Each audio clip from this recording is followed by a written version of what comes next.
देखो एक बात बता दूं आपको, रिश्ते तब टूटते हैं जब आप दोनों के बीच में कोई तीसरा बाहर वाला इंटरफियर कर देता है। रिश्ते टूटने की वजह क्या है? जब आपके पर्सनल मैटर में, आपके पर्सनल जीवन में कोई बाहर का तीसरा जब इंटरफियर करता है, जब वो प्रवेश करता है आपके जीवन में, तो रिश्ते टूट जाते हैं। इसलिए आप सबसे मेरी प्रार्थना है कि अपने रिश्तों को, पति पत्नी के रिश्तों को इतना मजबूत बनाओ, भाई भाई के रिश्ते को इतना मजबूत रखो कि बाहर किसी तीसरे को प्रवेश ना मिले, क्योंकि तीसरा केवल आपके जीवन में केवल जहर घोलने का काम करेगा। अब देखिए, जरा सा मौका मिल गया मंथरा को, तो एक रात में उसने विष घोल दिया। एक रात में, एक रात भी पूरा नहीं मिली इसको, मतलब 2-3 घंटे में ही उस मंथरा ने कैकेयी के जीवन में जहर घोल दिया। इसलिए कैकेयी और दशरथ जी दोनों मिलकर बात कर लेते तो क्या ये आग लगती वनवास की? लेकिन मंथरा की बात में कैकेयी आ गई और दशरथ जी पांव पकड़ रहे, जैसे ये बोले ना कि मैं अपनी पत्नी के पांव पकड़ रहा था, ऐसे दशरथ जी भी पांव पकड़ के बोले थे, कैकेयी मैं तेरे पांव पकड़ता हूं, मैं तेरे पांव छूता हूं, मैं भरत को राजा तो बना दूंगा, पर राम को यदि तुमने वनवास भेजा तो मैं मर जाऊंगा। कैकेयी बोली मर जाओ, पर मैं राम को वनवास भेजूंगी। मतलब देखिए, उस 2-3 घंटे में क्या जहर घोल दिया उस महिला ने। मायने रखती हैं बातें कि आपके रिश्तों में तीसरा कौन है, कौन आपके जीवन में इंटरफियर कर रहा है, कौन विष बोल रहा है, मायने रखती हैं बातें। इसलिए हमारे शास्त्र सब चीजें सचेत करते हैं। अब देखो, इनका घर टूट गया इनके साढ़ू की वजह से। अब उस पत्नी को कौन समझाए कि तुम अपने पति को छोड़ करके क्या पालोगी, साढ़ू के साथ किस रिश्ते से वो, अब ये तो नहीं पता कि उनका जीवन कैसा है, उनके साथ उनके क्या रिश्ते हैं, लेकिन फिर भी आपका घर तो टूट ही गया।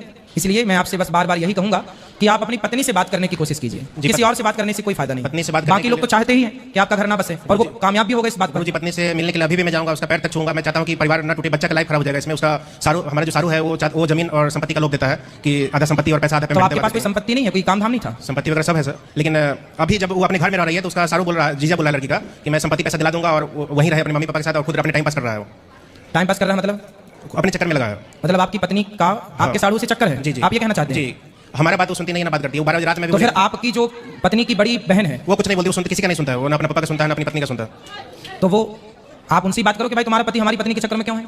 उसका पापा मम्मी भी इसको भगवान मान लिया है, उसको जीजा को, क्योंकि वो लोकल का रहने वाला है, वहीं रहता है और हर काम वो मदद करता है, तो उसको भगवान मान लिया है और उसी का साथ देता है। शुरू से उसका हर काम में सपोर्ट करता है वो। हम आर्मी में ड्यूटी में रहते हैं, बाहर रहते हैं। अच्छा, आप आर्मी में हैं? जी जी। तो आप ड्यूटी में बाहर थे? मैं तो साथ में रखा था, जो वहाँ से भगा दिया था वो लड़की का जीजा जो। तो आप आर्मी में हो यार, इतने बढ़िया 2-4 जमा नहीं सकते थे जब ऐसा किया आपके साथ? ये चीज़ गुरुजी सही नहीं है ना। पत्नी अपनी पत्नी को नहीं, पत्नी को जमाने के नहीं बोल रहे हैं? जी जी। साड़ू को, सारू को वो नेतागिरी करता है, थोड़ा लाइजन लिंक है उसका, जो थोड़ा काम बसने नहीं दे रहा है। फादर भी हमारा कंप्लेंट करो, फिर पुलिस कंप्लेंट करो कि हमारी पत्नी के साथ। पुलिस में भी सब मिले जुले हैं थोड़ा। मैं अभी से पहले 2 महीने पहले गया था, सारू को भी मिले जुले 2-3 आदमी 4 आदमी से तो कंप्लेंट डाल दिया थाना में। तो थोड़ा मिला जुला है। आरजीपी में नेतागिरी करता है वो, गुड्डू चौधरी नाम है उसका। फिर देखो, पुलिस कंप्लेंट से भी काम नहीं बना, मतलब कोई भी हालत में काम बनने नहीं दे रहा है वो। फिर आपने क्या निर्णय लिया? हम चाहते हैं सर कि जो भी डिसीजन है उसका, जो जीजा कर रहा है उसमें 4-5 साल जवानी का मजा लेगा और कुछ नहीं, बच्चे की लाइफ खराब हो जाएगी उसमें। हम चाहते हैं दोनों बच्चा हमें मिल जाए, और अभी भी हम चाहते हैं कि वो ठीक ठाक से आ जाए, हम रखने के लिए तैयार है। लेकिन जो भी गलती काम की है, जो भी की है अभी